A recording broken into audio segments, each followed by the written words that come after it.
bonsoir et merci de votre fidélité à la RTB. Bienvenue à cette session d'information. Les caisses nationales d'assurance maladie du Burkina Faso et de la Côte d'Ivoire viennent de signer un accord de partenariat ce matin. La convention permet aux deux organisations de partager des informations et des expériences en matière d'assurance santé. La caisse assurance maladie du Burkina a pour objectif la promotion du droit à la santé, du droit à la sécurité sociale, la création des conditions d'accès à des soins de qualité et à moindre coût. Et puis l'Ordre national des infirmiers et infirmières du Burkina Faso tient son deuxième congrès ordinaire sous le thème « Rôle et place de l'infirmier dans le système de santé du Burkina Faso ». L'ouverture des travaux est intervenue ce 28 mars à Ouagadougou.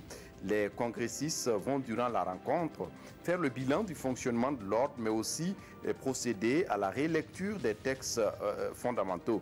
Le but du congrès est de renforcer la gouvernance de l'ordre et les capacités de ses membres à l'exercice de la profession. Le service régional de police judiciaire du centre a présenté ce jeudi 28 mars des présumés malfrats qui opéraient sur toute l'étendue du territoire. Certains membres du gang sont connus des fichiers de la police. Les autres résidents dans un pays voisin n'intervenaient au Burkina que pour des cas de braquage. Et puis, pour terminer au Mozambique, 2 semaines après le passage du cyclone Ida, qui a durement frappé la région de Beira, deuxième ville et principal port du pays, dans la nuit du 14 et 15 mars dernier. La situation humanitaire est loin d'être maîtrisée en dépit de la mobilisation des autorités et de l'aide internationale sur place.